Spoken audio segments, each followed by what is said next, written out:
بسم اللہ الرحمن الرحیم۔ السلام علیکم،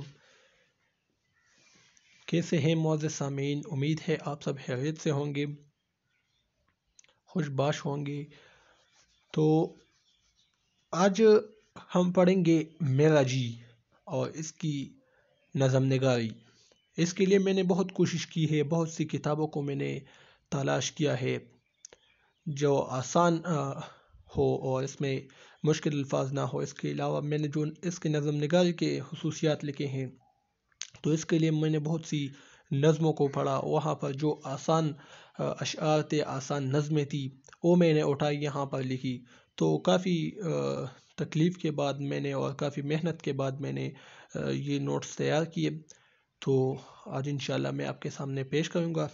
اگر آپ کو پسند ہو تو کمنٹ میں ضرور مجھے بتا دیجیے گا، تاکہ اس طرح کا ایک سلسلہ میں جاری رکھوں۔ تو میرا جی کا تعارف مختصر سا ہم پہلے کرتے ہیں۔ میرا جی 1912 یعنی 1912 کو پیدا ہوئے، 1912 کو، اور اس تاریخ کو منٹو بھی پیدا ہوئے تھے۔ ٹھیک ہے، تو یہ دو ڈیٹس آپ کو یاد پڑنے ہوں گے، یعنی 1912 میں ایک افسانہ نگار پیدا ہوا منٹو، اور دوسرا میرا جی جو ایک شاعر ہے۔ تو دونوں ایک ہی سال میں پیدا ہوئے ہیں، ہم عصر ہے دونوں۔ اصل نام اس کا ثناء اللہ ڈار تھا۔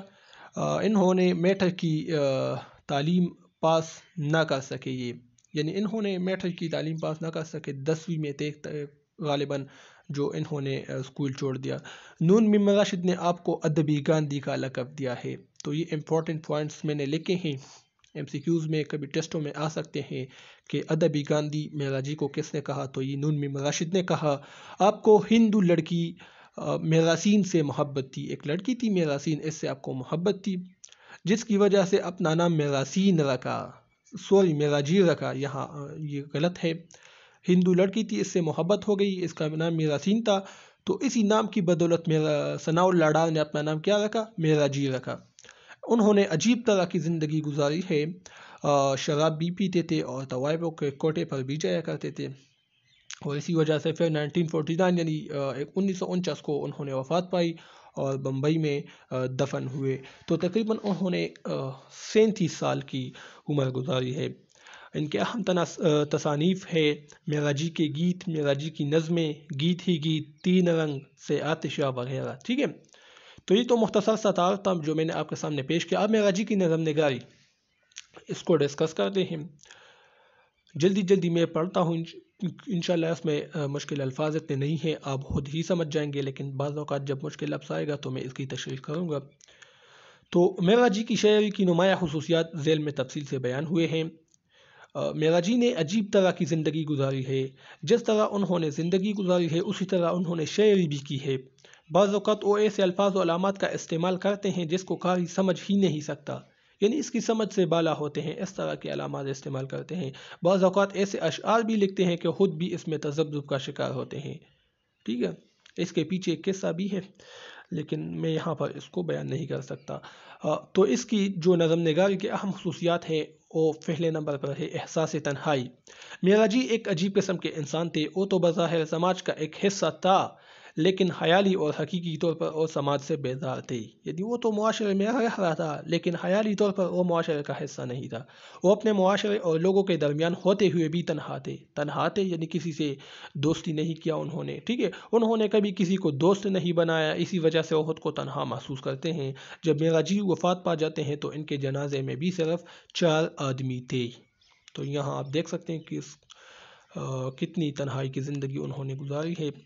اس کی ایک نظم نارسائی اس کی تنہائی کی اظہار کی ایک مثال ہے۔ نارسائی اس کی ایک نظم ہے جو احساس تنہائی کے حوالے سے قابل ذکر ہے۔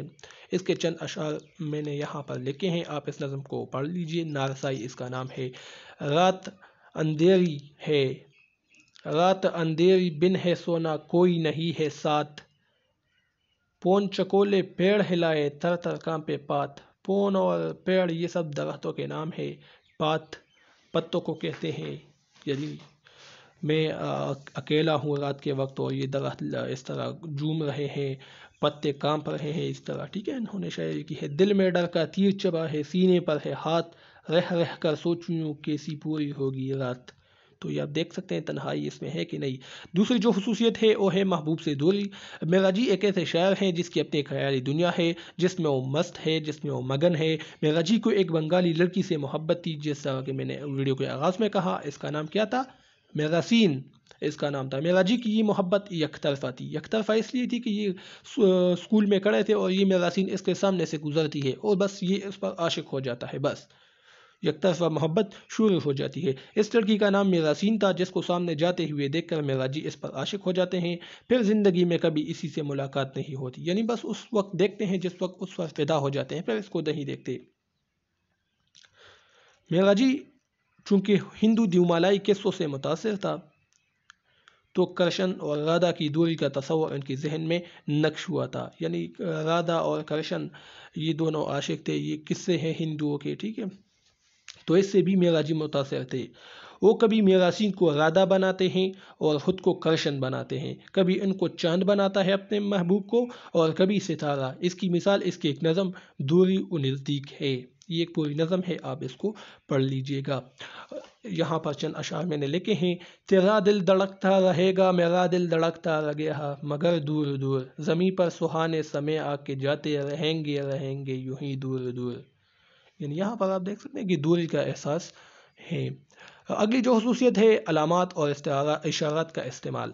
علامت کسے کہتے ہیں؟ سب سے پہلے آپ یہ سمجھ لیں، علامت جو چیز ظاہر نہیں ہے، ظاہر سے اس کو تشبیہ دے کر بیان کرنا، یہ علامت کہلاتی ہے۔ یعنی مثال کے طور پر اداسی، ایک شخص اداس ہے، مایوس ہے، تو وہ ظاہر نہیں کرنا چاہتا کہ لوگوں کو پتہ چلے، تو اسی وجہ سے پھر وہ اپنے سامنے چیزوں کو دیکھتا ہے، ماحول کو دیکھتا ہے کہ کیا ایسی چیز ہے جو میری اداسی کی عکاسی کرے، تو وہ پھول کو دیکھے گا۔ پھول جب مرجھایا ہوا ہوتا ہے تو وہ بھی مایوس ہوا ہوتا ہے، تو اسی وجہ سے وہ اپنی مایوسی اس مرجھائے ہوئے پھول کی وجہ سے، وہ مرجھایا ہوا پھول اس کی مایوسی کا عکاسی کرتا ہے، ٹھیک ہے۔ اردو ادب میں مجید امجد اور راشد کے بعد میراجی ایک ایسا شاعر ہیں جنہوں نے اپنی شعر میں کثرت سے علامات کا استعمال کیا ہے۔ بعض اوقات وہ نظم میں ایسے علامات کا استعمال کرتے ہیں جس سے وہ نظم مبہم ہو جاتی ہے۔ مبہم ہو جاتی ہے یعنی اس میں ابہام پیدا ہو جاتی ہے، اس کو قاری سمجھنے سے قاصر ہو جاتا ہے، ٹھیک ہے، اور قاری کے لیے اس کو سمجھنا جوئی شعر لانے کے مترادف ہے۔ جوئی شعر لانے کے مترادف ہے مطلب بہت مشکل ہو جاتا ہے۔ مثال کے طور پر وہ محبوب کے چہرے پر کاجل کو کوے سے تشبیہ دیتے ہیں۔ کاجل کو کس چیز سے تشبیہ؟ کوے سے۔ تو یہ اتنی دور کی کوڑی لانا بہت مشکل فن ہے۔ اس طرح انہوں نے چاند، رات، ندی، سایہ، اندھیرا، ستارے، کرشن، رادھا کے علامات بھی استعمال کیے ہیں۔ تو یہ سب علامات ہیں، یہ اس کی شاعری میں موجود ہے۔ اس کے علاوہ اگلی جو خصوصیت ہے وہ ہے جنسیت۔ میراجی کی شاعری میں جنسیت بھی ہے۔ وہ طوائف کے کوٹے پر بھی جایا کرتے تھے جہاں پر وہ جسمانی تھکاوٹ کو ہلکا کرتے تھے، ٹھیک ہے۔ انہوں نے زندگی میں شادی نہیں کی۔ شادی کے سلسلے میں وہ عصمت چغتائی اور منٹو سے بھی ملے ہیں، لیکن پھر بھی وہ شادی کے بندھن میں نہ بن سکے۔ میراجی کی جنسیت کو اس کے دوستوں نے خوب بڑا چڑھا کر بیان کیا، جس کی وجہ سے لوگ ان کی شاعری کی بجائے ان کی زندگی کے حالات میں دلچسپی لینے لگتے ہیں۔ جنسیت کے حوالے سے ان کی زمانے مشہور بدنام نظم لب جو عبارے قابل ذکر ہے۔ یہ ایک نظم ہے لب جو عبارے، گوگل میں سرچ کریں، ریختہ پر ویب سائٹ پر یہ موجود ہے، آپ اس کو پڑھ لیں۔ میں نے اس سے 2-3 اشعار دیے ہیں، ٹھیک ہے، یہاں پر میں نے پیسٹ کیے ہیں۔ مثال کے طور پر خشک پتوں کا زمین، خشک پتوں کا زمیں پر ہی بچھاتا بستہ، اسی بستر پر وہ انجان پری لیٹ گئی۔ خشک پتوں کا زمیں پر ہی بچھاتا بستر، اسی بستر پہ وہ انجان پری لیٹ گئی، اور میں کرمک بے نام گٹھا کی صورت، اسی امید میں تکتا ہی رہا۔ تو یہ نظم آپ پڑھ لے، بہت خوبصورت نظم ہے، اور یہ اس کی مشہور بدنام زمانہ ایک نظم ہے، ٹھیک ہے۔ عورت کا تصور۔ میراجی کے ہاں عورت کے 3 روپ ہیں، یعنی ماں، بہن، دلہن۔ ان تینوں میں سے دلہن کا تصور میراجی کی نظموں میں کثرت سے استعمال ہوا ہے۔ عورت کے بارے میں میراجی کا خیال ہے کہ عورت گھر کی ستون ہوتی ہے، اس کے بغیر گھر کی رونق موقوف ہوتی ہے، ٹھیک ہے، یعنی عورت گھر میں ریڑھ کی ہڈی کی حیثیت رکھتی ہے۔ دلہن میراجی کی نظموں کا باقاعدہ ایک کردار ہے، وہ جب دلہن کی خوبصورتی کو دیکھتا ہے تو اس کی تشنگی میں اضافہ ہو جاتا ہے۔ کس کی تشنگی میں؟ معراجی کی تشنگی میں اضافہ ہوتا ہے جب اس کی خوبصورتی کو دیکھتا ہے دلہن کی، اور پھر دلہن کو اپنے تصور کے نہانے میں لے جانے کی کوشش کرتا ہے۔ یعنی دلہن تو اس کی تو شادی نہیں ہوئی تھی زندگی میں، تو جب وہ کسی دلہن کو دیکھتے ہیں یا دلہن کا تصور اس کے ذہن میں آتا ہے تو پھر اس کی اپنی ایک خیالی دنیا ہے، اس میں اپنے دلہن کو لے جاتا ہے، وہاں پر یہ پھر اپنے دلہن کے ساتھ زندگی گزارتا ہے، جسمانی طور پر نہیں، خیالی طور پر۔ ٹھیک ہے، اس کی ایک خیالی دنیا تھی۔ ویسے تو اگر آپ دیکھیں معراجی نے زندگی میں کبھی شادی نہیں کی ہے، ٹھیک ہے۔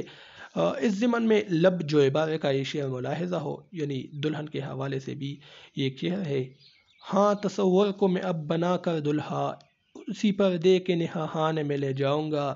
اس کے علاوہ تفاوت راہ ایک نظم ہے، اس کی ایک مثال ہے اس کی تصوری عورت کے حوالے سے، اور اس میں وہ کہتے ہیں: کیوں بہن ہم نے سنا ہے کہ دلہن کی آنکھ بھر کر نہیں دیکھی جاتی، اور کہتی ہے بہن میرے بھیا کو بڑا چاو ہے، کیوں پوچھتا ہے اب تو 2-4 دن میں وہ تیرے گھر ہوگی۔